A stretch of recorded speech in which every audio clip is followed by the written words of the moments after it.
You can hear too loud. We see what it is, what it's doing. We know through research that certain parts of the brain are supposed to produce faster waves. Other parts of the brain are supposed to produce slower waves. And oftentimes there's an imbalance or a crossover where the one that's supposed to produce faster waves is producing slower waves. So that changes the person's ability to function in an appropriate way. And once we help to rebalance that, they function in a much more appropriate way. Neurofeedback is a form of biofeedback. It's using your mind to control bodily functions. And in the case of neurofeedback, we train the brain. We actually retrain brain waves, or the amplitudes of brain waves and the location of brain waves. And then we can teach them how to change some of the things in their brain. For example, if they have slow brain waves, as is typical for children with attention deficit disorders, we can teach them to make those slow brain waves go faster. You place sensors on the brain. I guess I'm a little bit clearer example, but we just use a little bit of paste and put the sensors in a couple different parts of the brain, and we can immediately start tracking electrical activity. When I say electrical activity, one of the things I think a lot of us lose sight of is that the human body is we're electric. Okay, when we move, there's electrical impulse in our muscles. So you attach sensors to the head, which are attached to a computer. Right. But nothing comes in from the computer. Nothing at all. It's all monitoring. It is kind of amazing to think that your brain can control what's happening on the computer screen. Regular biofeedback is you get, for instance, you might have a thermometer in your hand and you're watching the numbers go up. That's visual feedback. Okay. With neurofeedback, there are brain waves that are measured. They go on your computer and it comes out as visual feedback and also auditory feedback. So you can actually see what your brain is doing. Yes. Yes. But nothing comes into your brain from the computer. No. No. So it's not dangerous. No. Not getting shock treatment. No. I always tell people that your job is to shock the computer. How do you know what the brain needs? And how does this all connect to things like depression or other problems that people may have, like ADD or other things? People usually come in with a problem, and we refine it and ask questions. We have some questions that we need to know more about their nervous system.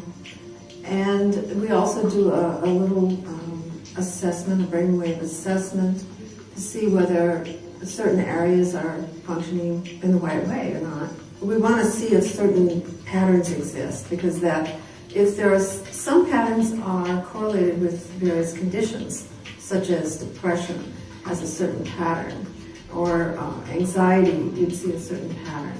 ADD, you see a certain pattern. And if you see that pattern, you want to be able to change it to the more appropriate pattern. What you actually do then is take a picture of the brain and then compare it to other pictures that you have in your database. Yes, the computer does that on a digital level. We digitize the EEG. We call it a quantitative EEG. And that enables us then to take that data and compare it to data that's been stored in the databases. We have a normative standard database, and that gives us a difference map to show us how that patient's brain is functioning, either above or below what patients' brains are doing who do not have that particular type of disorder. In knowing where the location is of over and under activation, we can then later do what we call neurotraining, neurofeedback. What do you do when somebody comes to see you? How do you decide if that person is a good, let's say, candidate for neurofeedback? There are many parts to that discussion. A lot of it has to do with the goals and desires of the client. If they know nothing about neurofeedback and it is one of the options for treatment, I'll explain it in the context of all the things that we could do. If they've come focused looking for neurofeedback, we'll explore whether it's really appropriate for them, whether it meets their needs in terms of their schedule or time. Some people just want to get started with neurofeedback. So I just give them a slew of assessments to do. I talk to them about their history, get to know them a little bit. I do an assessment, a brainwave assessment, because what I need to know is what kinds of overactivity, underactivity is generating their difficulty. After that, we'll discuss it with the family, see what we need to do, and then set up sessions. We set up a game that the brain has to play.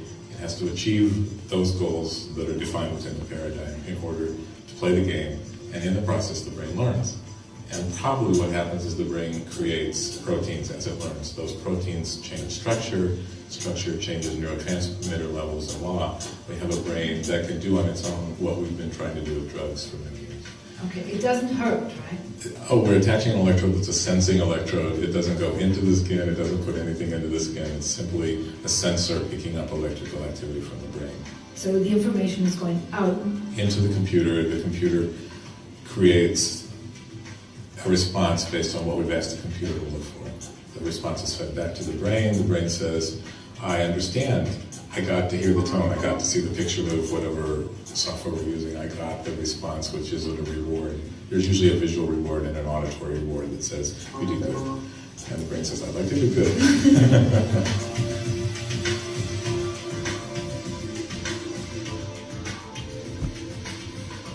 Okay, I think this video says all about biofeedback, neurofeedback better than I can do. So let me just move on. The formal definition of biofeedback is that it is a process that enables an individual to learn how to change physiological activity for the purposes of improving health and performance.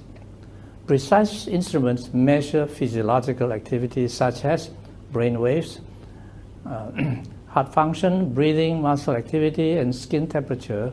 These instruments rapidly and accurately feed back information to the user. The presentation of this information, often in conjunction with changes in thinking, emotions, and behavior, supports desired physiological changes. Over time, these changes can endure without continued use of an instrument. Next. Here's just other explanations. The technique of using monitors devices to obtain information about an involuntary function of the central or autonomic nervous system, such as body temperature, muscle tension, EEG, or blood pressure, in order to gain some voluntary control over the function. A treatment for procedure in which a person is given information about physiological processes, heart rate or blood pressure, for example, that is not normally available or involuntary, with the goal of gaining conscious control of them based on the principles of operant conditioning. Next. Here is a picture, but I'm not going to go through it since it's already explained in the slide. Okay. So the difference between neurofeedback and biofeedback basically is that neurofeedback focuses on the brain. So sometimes it's called a central EEG biofeedback. Next. Okay. Here are some examples of kind of disorder that are used with biofeedback. The first class disorder associated with over or under physiological arousal, for example, headaches, TMD, Raynaud's disease, various pain conditions. The biofeedback goal is to lower or to increase arousal. Secondly, neuromuscular reeducation, for example, for stroke rehab, gait training, biofeedback-assisted musculoskeletal therapy, urinary and fecal incontinence. Another group is peak performance training and the performance enhancement of athletes, executives, education, and in arts and music. And heart rate variability biofeedback is used to reduce non-cardiac chest pain, irritable bowel syndrome, psychiatric disorders such as depression and PTSD, and medical disorders such as asthma and fibromyalgia. And the goal of HRV biofeedback is to use biofeedback devices to help patients identify and breathe at the resonant frequency and thus increase the HRV. Next.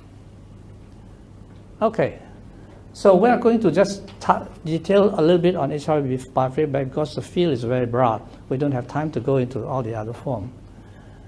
It's a new boy on the block. It's the newest form of biofeedback. It's great at potential promise due to its close connection to physiology, that heart rate variability, central to the health and performance. Next. Some of the slides to follow are by courtesy of a colleague of mine. So what is HRV? Heart rate variability refers to the beat-to-beat variation in the time interval between heart contractions. Next. A common misconception is that a steady or heart rate is good. No, it's not good. A healthy heart is constantly quickening and slowing from beat to beat in response to environmental demands. So HRV occurs in response to interaction of multiple regulatory mechanisms that operate in different time scales and that influence heart rate. Next. Okay. So three main sources of HRV is respiration, baroreflexes, and other regulatory mechanisms such as circadian rhythm. Next. Okay. The basic conception relating to HRV. Baroreceptors, which are blood pressure sensors, speed and slow heart rate via the vagus nerves, and this is called respiratory sinus arrhythmia. And this process is respiration driven. So when you inhale, your heart rate increases, your blood pressure rises. When you exhale, your heart rate decreases, your blood pressure falls. And the vagus tone, it helps to maintain dynamic autonomic balance, critical to the cardiovascular health.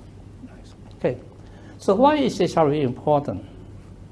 The clinical importance of HRV was noted as far back as 1965, when it was found that fetal distress is preceded by alterations in heart rate variability before any changes occur in the heart rate itself.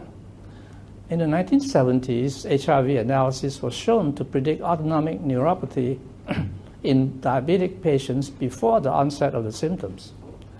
The bottom line is, low HRV has since been confirmed as a strong, independent predictor of future health problems and as the correlate of all-cause mortality. So this is very important. Reduced HRV, can you go back? Reduced HRV is associated with vulnerability to physical and psychological stresses and diseases. These are well established. There's a lot of literature on HRV. Okay, low HRV is a marker for cardiovascular disorder, including hypertension, especially with left ventricular hypertrophy, ventricular arrhythmia, chronic heart disease, and ischemic heart disease. Low HRV predicts sudden cardiac death, especially due to arrhythmia following myocardial infarction and post-heart attack survival. Reduced HRV is also seen in disorder with autonomic dysregulation, including anxiety and depressive disorders, asthma, vulnerability to sudden death, and so on. Okay, next. Okay, so let's just talk a little bit about resonance frequency. Lehrer and colleagues proposed that each individual's cardiovascular system has a unique resonance frequency, which is caused by the delay in the baroreflex inertia and in the blood supply accounts for most of this delay. With practice, people can learn to breathe at the cardiovascular system's resonance frequency. This aligns the three oscillators, the baroreflex, heart rate, and blood pressure, at that frequency and moves the peak frequency from the high frequency range, for example, of 0.2 Hertz, to the low frequency range of 0.1 Hertz. Breathing at the resonant frequency more than doubles the energy in the low frequency band of the EEG and centers the peak frequency at the cardiovascular system's resonant frequency. The mechanism for this effect lies in a confluence of processes. Number one, the phase relationship between heart rate oscillations and breathing at specific frequencies. Number two, phase relationship between heart rate and blood pressure oscillations at specific frequency. Number three, activity of the baroreflex. And number four, resonant characteristics. Can read the rest. Can you move it? Oh, okay. So it's in here. No, it's gone.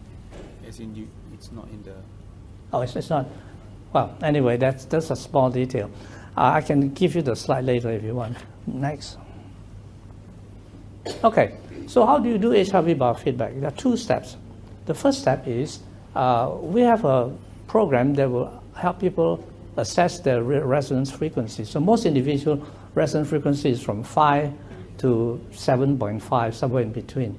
So I'll assess what your resonance frequency is and then train you to breathe at that resonance frequency. So that's the bottom line. It's not as simple as it looks, but that's just make a simplistic view. That's what HRV biofeedback is. Okay? Train you to breathe at your resonant frequency. Next. I think we're going to kind of skip this right now and see if we have time at the end to actually show you. Hong Kwang here will show you later. But let's move on. This will be how you do HRV biofeedback. You see there are two sensors. Where's my... the light. Oh, there's a light. Okay. Over here you cannot see, but that's a belt to measure respiration. And then here the hookup for the EKG. Okay, next. So here is an example of somebody who start off with regular breathing. You notice that the red line is the heart rate. The blue line is the breathing. So you notice how the breathing and heart rate all goes their own way. That's typically what happens if I were measuring your breathing right now. After the training, next. Okay, so that's the analysis.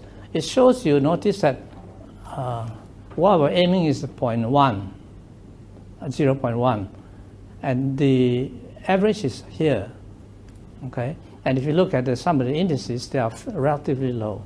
After training, you notice then it goes in sync, okay? And the analysis shows that it's much closer to 0.1 frequency, the peak, okay? Next. Okay, so basically just to show you, and if we have time later, we can actually show you the training. Let's move on to performance enhancement. So far we're talking about treatment of psychiatric medical conditions, but it's also used for performance enhancement. Neurofeedback holds potential for retraining the brain waves to enhance optimal performance in athletes and in various sports. Quieting the mind to improve performance in archery, improve cognitive functions and emotional control following concussions and mild head injury, increase physical balance in gymnastics, ice skating, skiing, and other areas of performance. Next. Systemic differences found between the physiology of people, expert athletes, and the novices. And so basically it's just an elaboration on some of the study. More economic control over the brain function. Neurofeedback improves golf game, improves performing arts at the Royal College of Music, etc. Just to give you some sample of what performance enhancement is. Next. I'm just going to mention briefly this one just finished by one of my graduate student thesis. Basically what we did here is to use a single session of HRV biofeedback to see if they'll improve cognitive performance, state anxiety scores, and HRV. Remember, these are critical to peak of performance, lower anxiety and increase cognitive functions. And basically what we did is we used 74 healthy university students at NUS, and their intervention and a control group. And the results show that the short duration single session HRV biofeedback is associated with improved cognitive performance, and this could be due to changes in HRV created by the HRV biofeedback intervention. So this is just a one session showing how it improved the score on tests such as a PACET, which measures your ability to sustain attention and working memory and so on. Okay. Okay.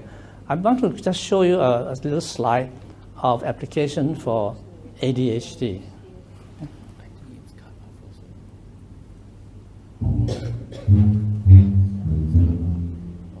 Can the volume be?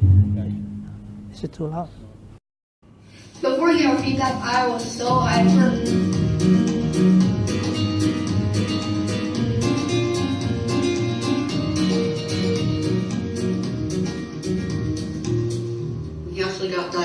diagnosed with ADHD when he was in 3rd grade, and we went to the doctor, and the doctor, the only solution that he had was to put him on medications. It actually seemed to help him in school, but within 6 months he was having horrible side effects. It really changed his personality, and that was probably the worst part for us, is that he became like a walking zombie. We felt trapped. We didn't know what to do. We knew it wasn't working for him, but we didn't know what else to do. Been running internet searches since 3rd grade, looking for an alternative treatment for him, and I had early on read about neurofeedback. I was hoping that we could, never have to put Sam back on medications, and that he would be able to function, and it would just help him. We wanted to just help him become more independent and to give him more confidence. So good. So how are things since last time? Pretty good. Yeah. Sleep still good? Yeah. All right. School still good? It's getting better. All right. Have a seat, Sam. Let's get you looked up. When they put the electrodes on me, it feels relaxing. And when I'm at the game, it feels like I'm really inside the game. All I just noticed is that I'm more focused during the session. But after a session, I feel great. So you can learn. See you next time. After neurofeedback made me focus more, I was able to concentrate on what the teacher was saying, and I was able to figure out what to do. I was like, wait. When I was at home, I was like, oh wait. I was like, I can do this. Sam has gone into 6th grade a completely different person. I could focus more, I could writing. Before I could not even read my writing. But with the neurofeedback, I'm able to read my writing. And I never knew I could write to sleep. He comes home from school, and the first thing he does is his homework. And I don't ask him to. He wants to do it, he wants to get it out of the way. He's done it all on his own, and his grades are fantastic. He's made honor roll both semesters, and it's been good.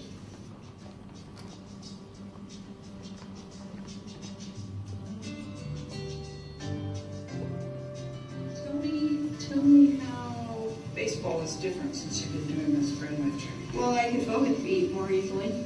Okay. And I know what to do when I get into ball. And when I'm bad, I know where to go. I used to be a really bad sport. I was not a good sportsmanship.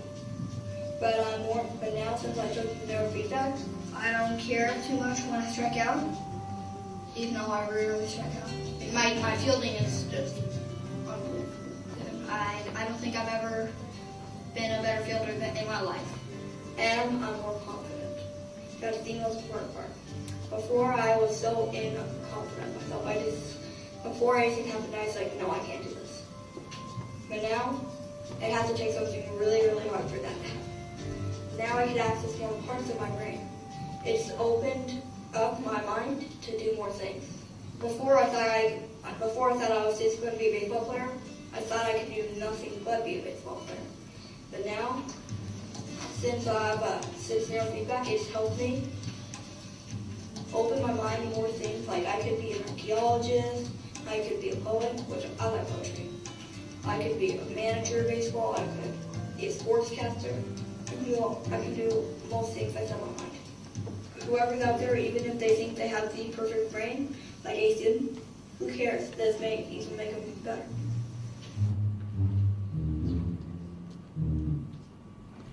Okay, the last slide I'm going to show you is efficacy of neurofeedback.